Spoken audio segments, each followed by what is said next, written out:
Cześć, ja się nazywam Dawid Mikoś, to jest kanał Masa Perłowa i dzisiaj jesteśmy ciągle w Afganistanie. Wybieramy się na wycieczkę do miejscowości Bamian. Jeżeli ktoś jej nie kojarzy, to jak wygoogluje, zobaczy sobie, że słynęła ona kiedyś z posągów Buddy, które tam się znajdowały i które 20 lat temu zostały zniszczone przez talibów. Ta droga z Kabulu do Bamian prowadzi przez takie górzyste tereny piękne, gdzieś poprzecinane małymi jeziorkami, rzeczkami, strumienikami, takimi właśnie jak to, które tutaj zobaczymy. Zatrzymaliśmy się tutaj na chwileczkę, żeby właśnie zobaczyć takie jedno z tych jeziorek. Jak widzicie, tutaj jest zima w górach jeszcze. Wszystkie wzgórza są całe zaśnieżone. Ciężarówki i samochody jeżdżą wąskimi drogami, żeby tutaj spokojnie sobie zjechać. Wydaje mi się, że to jest bardzo niebezpiecznie. Jedziemy przez same góry, żeby dostać się do Bamian. Wow, ciężarówki wprawdzie nie wygląda jak w Pakistanie, ale w podobnym klimacie. Nieźle to wygląda wszystko tutaj. Bardzo mi się to podoba. Chociaż osobiście może nie lubię gór, ale tutaj to robi bardzo, bardzo duże wrażenie.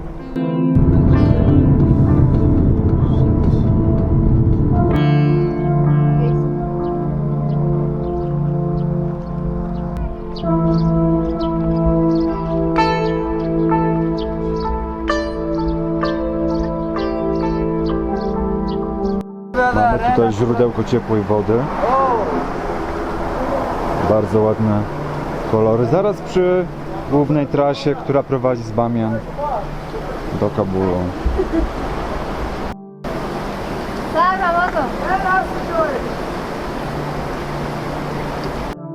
Tutaj góry wyglądają naprawdę wspaniale. To są super kolory, super widoki, po prostu niesamowite. Nie widziałem czegoś takiego chyba nigdy wcześniej. Naprawdę bardzo mi się tutaj podoba.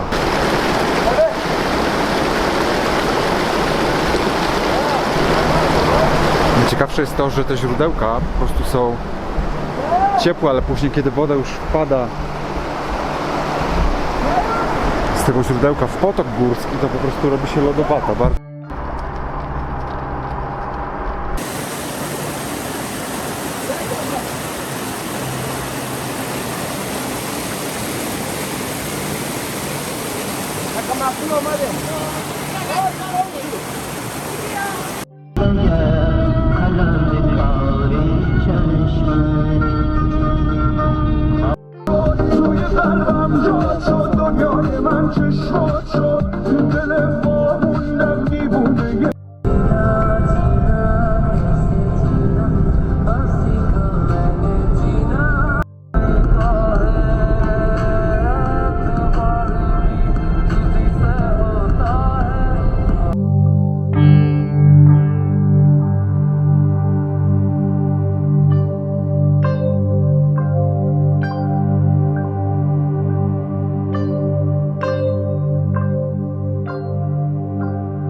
Teraz już piękna brama, tak jak właśnie w tych miastach w środkowej Azji, w południowej Azji.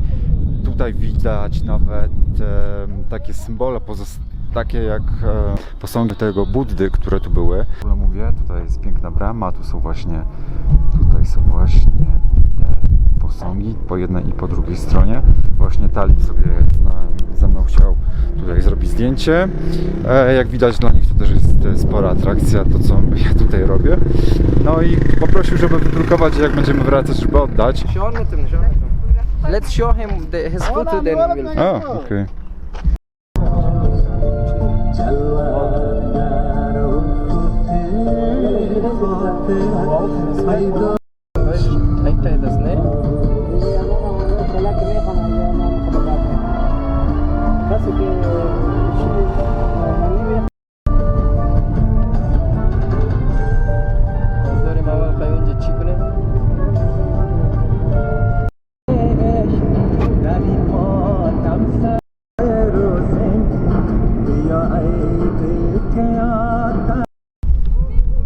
Dotarliśmy już do miejsca docelowego, czyli tu, gdzie kiedyś były posągi Buddy. Są teraz takie dwie wnęki, zachodnia i wschodnia. Ta na wschodzie jest mniejsza, ma 35 metrów, a ta po lewej stronie 55 metrów. Próbowano je rekonstruować swego czasu za poprzedniego rządu, ponieważ właśnie tak sobie wymyślono, że to jako największy zabytek Afganistanu te posągi powinny wrócić po 20 latach nieistnienia, jednak znowu ze względu na to, że zaczęli ponownie rządzić talibowie, te prace zostały wstrzymane. A posągi te pochodzą z bodajże VI wieku i VII, kiedy właśnie Bamian był takim ważnym centrum handlu. Tutaj przychodziły najważniejsze szlaki prowadzące z Chin na zachód. I ponoć te posągi były ozdobione różnymi kolorami i błyszczały. Tak przynajmniej zostało zapisane w dawnych księgach podróżniczych. Teraz ciągle jest tutaj jakby takie miejsce turystyczne, można przyjść. Oczywiście obowiązują bilety, ludzie tutaj przychodzą. Widoki są tu naprawdę piękne.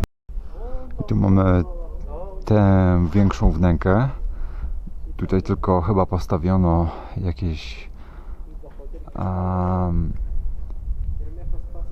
tutaj właściwie nie zaczęto żadnej rekonstrukcji, jest tylko rusztowanie, ale nic tutaj się nie zaczęło. Od razu mamy kogoś, kto tutaj oprowadza po terenie. Dosyć to jest jakby rozległa część.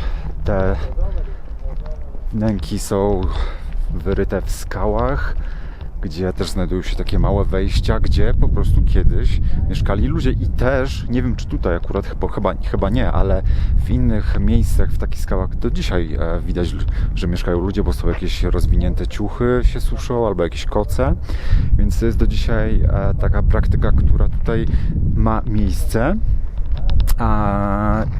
Jeszcze ważna informacja, kto w ogóle mieszka tutaj w tych rejonach, to jest ludność Hazara, a ja akurat właśnie w Kabulu, ci moi znajomi to w większości są właśnie, to jest ludność Hazara, czyli taka mniejszość, która wywodzi się gdzieś tam od Mongołów, a ich cechą charakterystyczną jest to, że między innymi są wyznawcami szyizmu, ale też to, że mają takie bardziej liberalne podejście do wielu spraw obyczajowych, tak na przykład kobiety tutaj raczej, jeżeli chodzi o Hazara, nigdy nie zobaczymy ich w burkach, jedynie może w chustie na głowie i też one są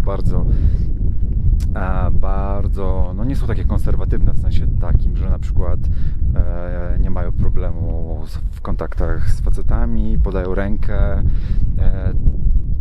Słyszałem też tutaj właśnie od kolegów, że jeżeli oni jadą za granicę, to też nie zachowują się tak w jakiś bardzo konserwatywny sposób i są tacy trochę właśnie prozachodni, więc niestety to jest mniejszość, więc problem jest w tym, że oni po prostu są trochę, no właściwie na dużą skalę prześladowani i dyskryminowani tutaj. I też to jest właśnie taka ludność, która też dosyć boi się talibów, którzy mają bardziej radykalne podejście. Pięknie się tutaj wszystko prezentuje. Widać też jakieś pozostałości po dawnych świątyniach, jeszcze z czasów przed islamem. Zaraz wejdziemy sobie do niektórych z tych jaskiń, zobaczyć jak w środku jest. Kiedyś nawet można było się wdrapać na szczyt tej wnęki, teraz to się już zmieniło za czasów talibów, ale coś tam flaga im się nie udała, ta talibska, tutaj jakaś taka cała porozrywana, nie wiem czy widać ją tam z tyłu, chyba nie. Zaraz tutaj zobaczymy co tu jest. Coś jakaś, może została zniszczona przez osoby, których nie darzą zbyt dużą sympatią. Ten teren jest dosyć duży, ale tu jest naprawdę pięknie to wygląda, ponieważ zaraz vis-a-vis po prostu są góry, pięknie ośnieżone stoki. Pojedynczy ludzie, którzy tutaj spacerują. A gdzieś w oddali też jakieś wioski jeszcze. Ale nie polecam wycieczki do Bamian takim niskim zawieszeniem. bo to droga jest naprawdę tutaj Joy Kansar, hardkorowa. Joy. That one was fully destroyed, but this one it has still. No właśnie, tutaj widzimy, że część się zachowała tego Buddy, tego posągu. Nie wszystko zostało wysadzone w powietrze. No właśnie, bo to zostało wysadzone w powietrze. I zostało tak, że przyszli i sobie toporkiem to łuskali. Na tej wycieczce jestem z 4 osobami, czyli to jest właśnie tak jak mówiłem, ci przedstawiciele ludności Hazara, to jest mój kolega Ali ze swoją żoną. Mamy też tutaj boksera, który jest też znanym tiktokerem w Kabulu. I mamy kierowcę, który generalnie udaje, że mnie ignoruje i że mnie nie zna. Co jest dosyć smutne, ale w sumie do niczego on nie jest mi potrzebny. A teraz zobaczymy sobie, jak wyglądają jaskinie w środku.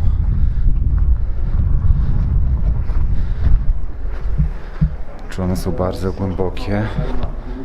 A nic tu nie widać w sumie, dosyć ciemno jest. Nie, one są dosyć płytkie, ale są jakieś przejście jeszcze gdzieś do środka.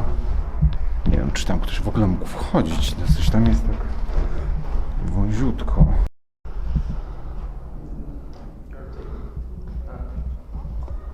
Nice monuments. Nie wiem, co to było. Czy to było jakieś świątynia? Was it a temple or what? Yeah, this is it. This is a part of the temple, okay? These are the caves where people lived before.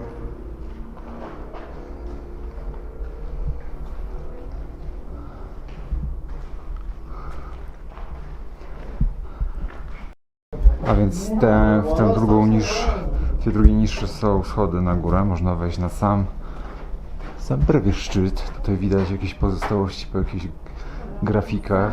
Też pewnie już podniszczone bardzo. Nie wiem, co one oznaczają tutaj.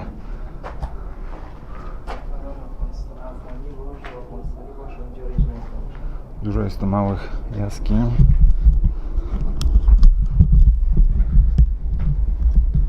Które mają dosłownie kilkadziesiąt centymetrów wysokości, ale może nie będziemy się już tak głęboko tam zagłębiać.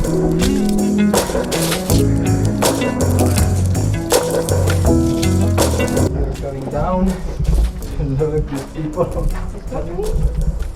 Właśnie to zakorkowało. I think it's perfect. Yeah.